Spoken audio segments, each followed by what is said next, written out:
Hello everyone, Shrimati मोहरी देवी Tapadia girls college के YouTube channel में आपका फिर से स्वागत है। आज के वीडियो लेक्चर में हम रेस्पिरेशन पढ़ेंगे। रेस्पिरेशन कौन से टाइप्स के होते हैं और आगे हम इनवर्टिब्रेट्स के कुछ एग्जांपल्स लेंगे अलग अलग ऑर्गेनिज्म में और उनके अंदर रेस्पिरेशन को स्टडी करेंगे। सो रेस्पिरेशन के बारे में हम पढ़ते हैं। आप सभी को पता है अच्छे से रेस्पिरेशन क्या होता है। हम एक बेसिक जनरल कॉन्सेप्ट एक बार रिवाइज करने के तौर पे आज के वीडियो में हम पढ़ेंगे। वैसे आप लोगों को पता ही है ऑलरेडी, बट फिर भी रेस्पिरेशन बेसिकली एक ऐसा प्रोसेस है जहाँ पे हम जो खाना खाते हैं उस खाने को ऑक्सीडाइज करके हम वहाँ से एनर्जी जनरेट करते हैं। ठीक है, तो एनर्जी जनरेशन के लिए रेस्पिरेशन हमारे शरीर में होता है। एनर्जी प्रोडक्शन, ठीक। तो एनर्जी प्रोडक्शन के लिए रेस्पिरेशन ज़रूरी है। कैटाबॉलिक प्रोसेस है, मतलब यहाँ पे कुछ टूट रहा है, ब्रेक डाउन हो रहा है। ठीक है, ऑक्सीजन के प्रेजेंस में हो सकता है, बिना ऑक्सीजन के भी हो सकता है। रेस्पिरेशन दोनों तरह से हो सकता है। अब यहाँ पे एनर्जी प्रोडक्शन के लिए है, ब्रेक डाउन होता है फूड पार्टिकल्स का, break down of food particles. और सिर्फ ब्रेक डाउन फूड पार्टिकल्स नहीं, हम जो फूड पार्टिकल्स खाते हैं वो डाइजेस्ट होता है। डाइजेस्ट होने के बाद वो एब्जॉर्व किया जाता है सेल्स के द्वारा। सेल्स के द्वारा जब वो एब्जॉर्व किया जाता है उसके बाद रेस्पिरेशन जो है बेसिक वो स्टार्ट होता है। ठीक है, अच्छा, यहाँ पे रेस्पिरेशन की बात करें तो रेस्पिरेशन में हम ऑक्सीजन की ज़रूरत है या ऑक्सीजन की ज़रूरत नहीं है, इस आधार पे हम दो भाग में रेस्पिरेशन को डिवाइड करते हैं। ठीक है, तो एनवायरनमेंट में ऑक्सीजन की रिक्वायरमेंट है या एनवायरनमेंट में ऑक्सीजन की रिक्वायरमेंट नहीं है, इस आधार पे अगर रेस्पिरेशन की बात करें तो हम उसको डिवाइड करते हैं एरोबिक में और एनएरोबिक में। ठीक है, सो एनवायरनमेंट में ऑक्सीजन की प्रेजेंस, फ्री ऑक्सीजन चाहिए या नहीं चाहिए रेस्पिरेशन के लिए, उसके आधार पे हम दो भाग में रेस्पिरेशन को हम डिवाइड यहाँ पे कर रहे हैं, aerobic and anaerobic. Aerobic respiration की बात करें तो यहाँ पे फ्री ऑक्सीजन की रिक्वायरमेंट है। ठीक है, रिएक्शन के लिए, तो यहाँ के अंदर जो रिएक्शन होगा तो वहाँ पे फ्री ऑक्सीजन की रिक्वायरमेंट होगी। एक चीज़ याद रखना, फ्री ऑक्सीजन की रिक्वायरमेंट एनवायरनमेंट में होगी, रिएक्शन के अंदर फ्री ऑक्सीजन की रिक्वायरमेंट होगी या नहीं होगी इससे कोई मतलब नहीं है, ये कंपलसरी नहीं है। ठीक है, तो फ्री ऑक्सीजन की रिक्वायरमेंट होती है यहाँ पे।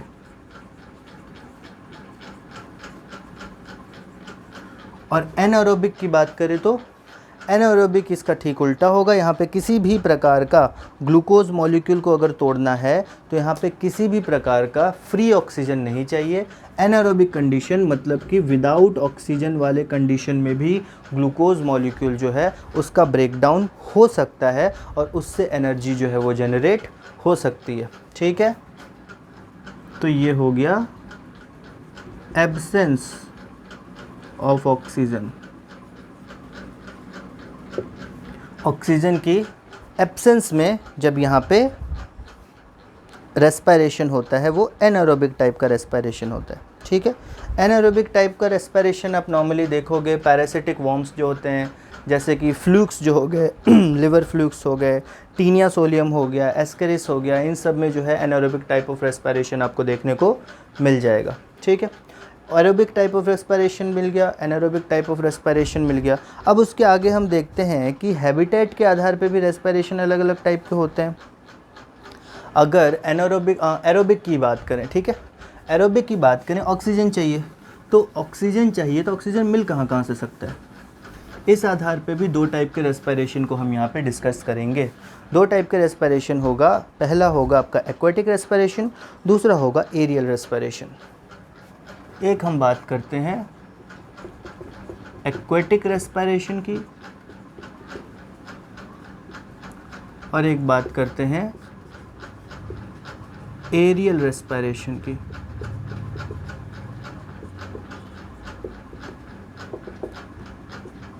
Aquatic and aerial respiration. Aquatic respiration की हम बात करें तो यहाँ पे क्या है, सबसे ईजीएस्ट टाइप का रेस्पिरेशन इसको बोला जाता है और सबसे प्रिमिटिव टाइप का रेस्पिरेशन भी, क्योंकि हमें पता है कि जो पहले ऑर्गेनिज्म डेवलप हुए हैं वो जो है पानी में ही डेवलप हुए हैं, ठीक है। तो जब पानी में ऑर्गेनिज्म डेवलप हुए हैं तो रेस्पिरेशन के प्रोसेस भी उन्हीं के अंदर पहले डेवलप हुई होगी। तो एक्वेटिक रेस्पिरेशन अगर हम बहुत पहले की बात करें, बहुत इवोल्यूशन के पहले की, तो वहाँ पे क्या होता था, शरीर के अंदर पानी जाता था और वहाँ पे गैस का एक्सचेंज हो जाता था। थोड़े एडवांस ऑर्गेनिज्म की अगर हम बात करें यहाँ पे, तो एडवांस ऑर्गेनिजम्स में क्या होता है कि जो रेस्पिरेशन है उसके लिए स्पेशल स्ट्रक्चर्स मौजूद हैं, गिल्स मौजूद हैं एक्वेटिक रेस्पिरेशन के लिए। तो गिल्स जो है वहाँ पे गैस को फ़िल्टर करने का काम कर देती है, एक्सचेंज करने का काम कर देती है ब्लड स्ट्रीम में। अब यहाँ पे जो रेस्पिरेशन हो रहा है, रेस्पिरेशन का मतलब क्या हो रहा है यहाँ पे, ऑक्सीजन का ट्रांसफ़र, बाहरी इन्वायरमेंट और अंदर के इन्वायरमेंट में एक्सचेंज, ये है रेस्पिरेशन। बाहर का इन्वायरमेंट और अंदर के इन्वायरमेंट में जो हवा है उसका एक्सचेंज किया जाता है, ठीक है। तो एक्वेटिक रेस्पिरेशन तो समझ में आ गया। Most primitive type of respiration is aquatic respiration, simplest form of respiration is aquatic respiration, but उसका एडवांस फॉर्म भी है, वहाँ पे गिल्स के थ्रू और जो स्ट्रक्चर्स हैं उनके थ्रू रेस्पिरेशन किया जाता है। एरियल रेस्पिरेशन बोलने का मतलब है हवा में, खुली हवा में जो रेस्पिरेशन, जो एटमॉस्फेरिक एयर है उसमें रेस्पिरेशन करना। तो एटमॉस्फेरिक एयर में जो रेस्पिरेशन करना मतलब कि एटमॉस्फेयर में जो एयर मौजूद है उसको इन्हेलेशन के थ्रू शरीर के अंदर लेना, उसको यूज़ करना, उसमें से ऑक्सीजन लेना, और फिर जो ऑक्सीजन है एटमॉस्फेरिक एयर से जो हमें ऑक्सीजन मिली उस ऑक्सीजन को यूटिलाइज़ करके कार्बन डाइऑक्साइड जो हमारे सेल से निकली उसको बाहर कर देना। ये होता है आपका एरियल टाइप ऑफ रेस्पिरेशन, जब हम हवा में सांस लेते हैं जैसे हम ले रहे हैं। अब यहाँ जो रेस्पिरेशन हो रहा है उस रेस्पिरेशन के लिए रेस्पिरेटरी सरफेस चाहिए। रेस्पिरेटरी सरफेस मतलब वो जगह जहाँ पे रेस्पिरेशन होगा, और रेस्पिरेशन होगा इसका मतलब है जिस पॉइंट पे, जिस जगह पे गैस का एक्सचेंज होगा, ठीक है। तो गैस एक्सचेंज के लिए यहाँ पे एक रेस्पिरेटरी सरफेस चाहिए, और इस रेस्पिरेटरी सरफेस का कुछ स्पेसिफिक कैरेक्टर्स होना चाहिए, कुछ स्पेसिफिक एलिजिबिलिटी ये पूरी करेगा तभी ये रेस्पिरेटरी सरफेस कहला सकता है। अब वो क्या क्या कैरेक्टरिस्टिक्स हो सकते हैं उसके बारे में थोड़ा हम डिस्कस करें। तो सबसे पहली बात की जो रेस्पिरेटरी सरफेस है वो कांटेक्ट में होना चाहिए एयर के, ठीक है। अगर कुछ पहली बात करें तो in contact with air, in contact with air, ये पहली रिक्वायरमेंट है। एयर से अगर कांटेक्ट में रहेगा ही नहीं तो किस तरह का रेस्पिरेटरी सरफेस होगा और किस तरह से गैस का एक्सचेंज कर पाएगा। तो डायरेक्ट कांटेक्ट एयर से होना ज़रूरी है। उसके बाद बात करें जो सरफेस है वो मॉइस्ट होना ज़रूरी है। Surface should be moist, surface का मॉइस्ट होना बहुत ज़रूरी है, ह्यूमिड होना बहुत ज़रूरी है, ठीक है। उसके बाद अगर अपन बात करें तो एक ऑप्टिमल टेम्परेचर मेंटेन करने वाला होना चाहिए। हैज़ एन ऑप्टिमल टेम्परेचर, एक फिक्स टेम्परेचर भी यहाँ पे होना रेस्पिरेटरी सरफेस का ज़रूरी है, क्योंकि जो गैस आएगी, हवा आएगी, वो तो अलग टेम्परेचर की होगी, उसको कन्वर्ट भी तो करना पड़ेगा। तो एक ऑप्टिमल टेम्परेचर यहाँ पे होना ज़रूरी है। उसके बाद बात करें तो कोई ऐसा मॉलिक्यूल होना चाहिए कि जो ऑक्सीजन है उसको कैरी कर सके, ठीक है। कोई ऐसा मॉलिक्यूल होना चाहिए जो ऑक्सीजन को कैरी कर सके। मॉलिक्यूल टू कैरी ऑक्सीजन, अगर ऑक्सीजन को कैरी करने वाला मॉलिक्यूल ही नहीं होगा तो ऑक्सीजन का ट्रांसपोर्ट कैसे होगा। जैसे हमारे शरीर में बात करें, हीमोग्लोबिन जो होता है वो ऑक्सीजन को कैरी करता है, तो उसी तरह से कोई एक मॉलिक्यूल जो है वो होना चाहिए जब शरीर में हवा आए, हवा के साथ साथ ऑक्सीजन है, उस ऑक्सीजन को कोई एक मॉलिक्यूल, कोई एक गाड़ी होनी चाहिए जो उठा के एक जगह से दूसरी जगह ट्रांसपोर्ट करे। तो हीमोग्लोबिन का काम है हमारे पूरे शरीर में ऑक्सीजन को ट्रांसपोर्ट करना एक जगह से दूसरी जगह। तो हीमोग्लोबिन हमारे शरीर में एल्वियोलाई से ऑक्सीजन को कैरी करता है, पूरे ब्लड में, मतलब ब्लड के साथ साथ पूरे सेल्स के पास जाता है, सेल्स को दे देता है ऑक्सीजन, और वहाँ से कार्बन डाइऑक्साइड जो है वो लेता है और वापस आ जाता है। ठीक है, तो ये सारा सिस्टम जो है वो चलता रहता है। तो ये सारी चीज़ें होनी चाहिए एक रेस्पिरेटरी सरफेस में, ये सारे कैरेक्टर्स, ये सारी एलिजिबिलिटी पूरी होनी चाहिए, तभी जाके उस पर्टिकुलर सरफेस को, उस पर्टिकुलर जगह को हम रेस्पिरेटरी सरफेस कह पाएंगे। उसके बाद अगर अपन बात करें, एरियल रेस्पिरेशन हमने देख लिया, उसके बाद 2 टाइप्स और देखना है हमें रेस्पिरेशन। ये जो होता है एरियल रेस्पिरेशन, इसमें या फिर कोई भी टाइप का जो रेस्पिरेशन है, इस प्रोसेस को हम 2 भाग में डिवाइड करेंगे। एक होगा एक्सटर्नल रेस्पिरेशन और एक होगा इंटरनल रेस्पिरेशन। एक्सटर्नल और इंटरनल रेस्पिरेशन मतलब जो रेस्पिरेशन का पूरा पाथवे है वो 2 पार्ट में डिवाइड हो रहा है। रेस्पिरेशन का जो पूरा पाथवे है वो 2 पार्ट में डिवाइड यहाँ पे हो रहा है, एक्सटर्नल रेस्पिरेशन और इंटरनल रेस्पिरेशन।